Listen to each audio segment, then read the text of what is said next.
Malavalli doctor B R Ambedkar ಅವರ ಸಂವಿಧಾನವು ಸೂಕ್ತ ಪಾಲನೆಯೊಂದಿಗೆ ಸಮರ್ಪಕ ಆಚರಣೆಯಾದರೆ ಸಮಾಜ ನಿರ್ಮಾಣ ಜೊತೆಗೆ ಪರಿಶಿಷ್ಟ ಜಾತಿ ಮತ್ತು ಪರಿಶಿಷ್ಟ ಪಂಗಡದ ಮೇಲಿನ ದೌರ್ಜನ್ಯವನ್ನು ತಡೆಯಬಹುದಾಗಿದೆ ಎಂದು ಜಿಲ್ಲಾ ಕಾನೂನು ಸೇವಾ ಪ್ರಾಧಿಕಾರದ ಸದಸ್ಯ ಕಾರ್ಯದರ್ಶಿ ನ್ಯಾಯಮೂರ್ತಿ ಎಂ ಆನಂದ್ ತಿಳಿಸಿದರು. ಪಟ್ಟಣದ ಡಾಕ್ಟರ್ ಬಿಆರ್ ಅಂಬೇಡ್ಕರ್ ಭವನದಲ್ಲಿ ತಾಲೂಕು ಆಡಳಿತ, ತಾಲೂಕು ಪಂಚಾಯಿತಿ, ಪುರಸಭೆ, ತಾಲೂಕು ಕಾನೂನುಗಳ ಸೇವೆ ಪ್ರಾಧಿಕಾರ ಮತ್ತು ಸಮಾಜ ಕಲ್ಯಾಣ ಇಲಾಖೆ ವತಿಯಿಂದ ಆಯೋಜಿಸಿದ ಜಾತಿ ಮತ್ತು ಪರಿಶಿಷ್ಟ ಪಂಗಡಗಳ ಹಾಗೂ ನಾಗರಿಕ ಹಕ್ಕು ರಕ್ಷಣಾ ಕಾಯಿದೆ ಕುರಿತು ವಿಚಾರಗೋಷ್ಠಿ ಉದ್ದೇಶಿಸಿ ಮಾತನಾಡಿದರು. ಇದೇ ಸಂದರ್ಭದಲ್ಲಿ ಮಕ್ಕಳ ಆಯೋಗದ ಸದಸ್ಯ Venkatesh, tahsildar doctor VS Lokesh, DYSP Yashwant Kumar, EO Srinivas, BEO Uma, CDPO Nanjamani, ವೈದ್ಯಾಧಿಕಾರಿ ವೀರಭದ್ರಪ್ಪ, ಸಮಾಜ ಕಲ್ಯಾಣಾಧಿಕಾರಿ ಸಂತೋಷ್ ಕುಮಾರ್, ಪುರಸಭೆ ಮುಖ್ಯಾಧಿಕಾರಿ ನಾಗರತ್ನ, ಜಿಲ್ಲಾ ಜಾಗೃತಿ ಸದಸ್ಯರಾದ ಸಿ ಮಾಧು, ಶಿವಕುಮಾರ್ ಸೇರಿದಂತೆ ಇತರರು ಇದ್ದರು.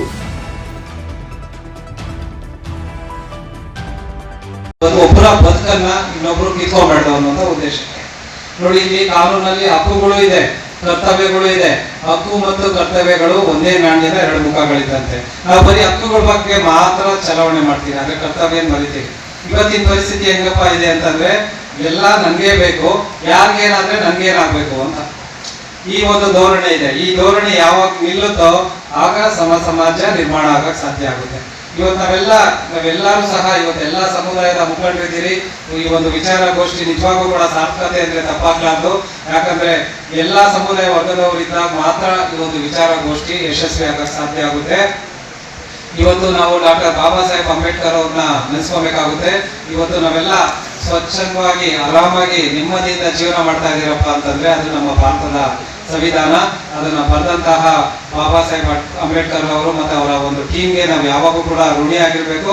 ಈ ಒಂದು ಸಂದರ್ಭದಲ್ಲಿ ಬಾಬಾ ಸಾಹೇಬ್ ಅಂಬೇಡ್ಕರ್ ಅವ್ರನ್ನ ಮತ್ತೆ ಅವ್ರ ಜೊತೆ ಹೋರಾಟ ಮಾಡಿದಂಥವ್ರನ್ನ ಎಲ್ಲರೂ ಸಹ ನಾವು ನೆನೆಸ್ಕೊಂತ, ಏನು ಸಂವಿಧಾನ ಅನೇಕ ಮೂಲಭೂತ ಹಕ್ಕುಗಳನ್ನ ಕೊಟ್ಟಿದೆ, ಮತ್ತೆ ಮೀಸಲಾತಿ ಕೊಟ್ಟಿರುವಂತ ಉದ್ದೇಶ ಆ ಒಂದು ಜನಾಂಗ ಹಿಂದುಳಿದಿದೆ, ಆ ಒಂದು ಜನಾಂಗ ಮುಂದೆ ಬರಲಿ ಅನ್ನುವಂತ ಏಕೈಕ ಉದ್ದೇಶದಿಂದ ಮೀಸಲಾತಿ ಕೊಟ್ಟಿರುವಂಥದ್ದು. ಹೀಗಾಗಿ ಯಾರು ಸಹ ಬೇರೆ ಸಮಾಜದವರು ಅದನ್ನ ತಪ್ಪಾಗಿ ತಿಳ್ಕೊಳ್ಳುವಂತ ಅವಶ್ಯಕತೆ ಇಲ್ಲ. ಎಲ್ಲಾ ಸಮಾಜದವರು ಸಹ ಮುಂದೆ ಬಂದಾಗ ಮಾತ್ರ ಜಾತ್ಯತೀತ ಸಮಾಜ ನಿರ್ಮಾಣ ಆಗಕ್ಕೆ ಸಾಧ್ಯ ಆಗುತ್ತೆ, ಸಮಾಜ ನಿರ್ಮಾಣ ಸಾಧ್ಯ ಆಗುತ್ತೆ. ಆ ಮೂಲಕ ಕುಟುಂಬದ ಅಭಿವೃದ್ಧಿ ಆಗುತ್ತೆ, ಸಮಾಜದ ಅಭಿವೃದ್ಧಿ ಆಗುತ್ತೆ, ದೇಶದ ಅಭಿವೃದ್ಧಿ ಆಗುತ್ತೆ. ನೋಡಿ, ಒಂದು ದಿನದ ವಿಚಾರಗೋಷ್ಠಿ ಅಂತ ಸಮಾಜ ನಿರ್ಮಾಣ ಮಾಡ್ಬೇಕಪ್ಪ ಅಂದ್ರೆ ಒಂದು ದಿನ ವಿಚಾರಗೋಷ್ಠಿ ಸಾಕಾಗಲ್ಲ. ಆ ವಿಚಾರ ಯಾವಾಗೂ ಸಹ ನಿಮ್ಮ ಮನದಲ್ಲಿರ್ಬೇಕು, ಗೋಷ್ಠಿ ಯಾವಾಗೂ ಸಹ ನಡೀತಾ ಇರಬೇಕು. ಯಾಕಂದ್ರೆ ಸ್ವಾತಂತ್ರ್ಯ ಬಂದು ಹೆಚ್ಚು ಕಡಿಮೆ 78 ವರ್ಷ ಮೇಲಾದ್ರೂ ಸಹ ಇವತ್ತು ಸಹ ನಾವು ಬಹಿಷ್ಕಾರ ಅನ್ನುವಂಥದ್ದು ನೋಡ್ತಾ ಇದ್ದೀರಿ. ಎಷ್ಟೋ ಕಡೆ ದೇವಸ್ಥಾನಗಳಲ್ಲಿ ದಲಿತರಿಗೆ ಪ್ರವೇಶ ಇಲ್ದಿರುವಂಥದ್ದು ಸಹ ನೋಡ್ತಾ ಇದ್ದೀರಿ. ನಮ್ಮ ಭಾರತ ದೇಶದ ಸಂವಿಧಾನ ಎಷ್ಟೊಂದು ಪ್ರಬಲ ಸಂವಿಧಾನ ಅಂದ್ರೆ ಬಹುಶಃ ಇಡೀ ಪ್ರಪಂಚದಲ್ಲೇ ಅತ್ಯಂತ ವಿಶಿಷ್ಟ ಮತ್ತೆ ಲಿಖಿತ ಬೃಹದಾದ ಸಂವಿಧಾನ ನಮ್ಮ ಭಾರತ ದೇಶದ ಸಂವಿಧಾನ. ನಮ್ಮ ಸಂವಿಧಾನ ಎಲ್ಲ ಸಹ ಕೊಟ್ಟಿದೆ, ಆದ್ರೆ ಅದರ ಪಾಲನೆ ಆಗ್ಬೇಕು, ಅದರ ಆಚರಣೆ ಆಗ್ಬೇಕಷ್ಟೇ.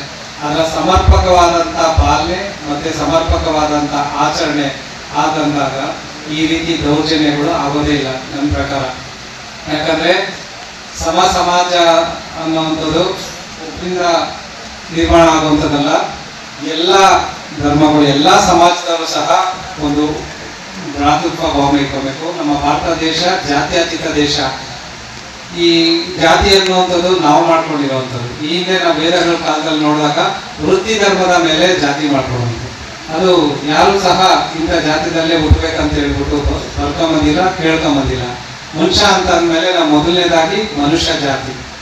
ಈಗ ನೋಡಿ, ದೌರ್ಜನ್ಯ ಅನ್ನೋಂಥದ್ರಲ್ಲೇ ಆ ಪದದಲ್ಲಿ ಆ ದೌರ್ಜನ್ಯ ಅನ್ನೋಂಥ ಪದದಲ್ಲೇ ಯಾವ ರೀತಿ ಅರ್ಥ ಇದೆಯಪ್ಪ ಅಂತಂದ್ರೆ ದೌರ್ಜನ್ಯ ಅನ್ನೋದು ಒಂದು ಹಿಂಸೆ, ದೌರ್ಜನ್ಯ ಅನ್ನೋಂಥದ್ದು ಒಂದು ಮಾನಸಿಕ ಕಿರುಕುಳ, ದೌರ್ಜನ್ಯ ಅನ್ನೋಂಥದ್ದು ಒಂದು ಬಹಿಷ್ಕಾರ, ದೌರ್ಜನ್ಯ ಅನ್ನೋಂಥದ್ದು ಒಬ್ಬ ವ್ಯಕ್ತಿ ಇನ್ನೊಬ್ಬನ ಮೇಲೆ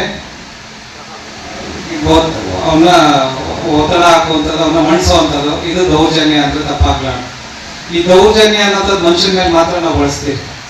ನಾನು ಈಗಲೇ ಶನಿವಾರ ಇದೇ ಕಾರ್ಯಕ್ರಮ ಡಾಕ್ಟರ್ ಅಂಬೇಡ್ಕರ್ ಭವನದಲ್ಲಿ ಇತ್ತು, ಹಾಗೆ ಹೇಳಿದೆ ದೌರ್ಜನ್ಯ ನೋಡಿ, ಪ್ರಾಣಿಗಳು ಮನುಷ್ಯನ ಮೇಲೆ ದೌರ್ಜನ್ಯ ಮಾಡಿದ್ರೆ ದೌರ್ಜನ್ಯ ಅನ್ನಲ್ಲ. ಪ್ರಾಣಿಯಿಂದ ಹಲ್ಲೆ ಆಯ್ತು ಅಥವಾ ಪ್ರಾಣಿಯಿಂದ ಹಿಂಸೆ ಆಯ್ತು ಅಂತ. ದೌರ್ಜನ್ಯ ಅನ್ನೋದು ಮನುಷ್ಯನ ಮೇಲೆ ಮಾಡುವಂತ ಕೃತ್ಯಗಳಿಗೆ ದೌರ್ಜನ್ಯ ಅಂತ.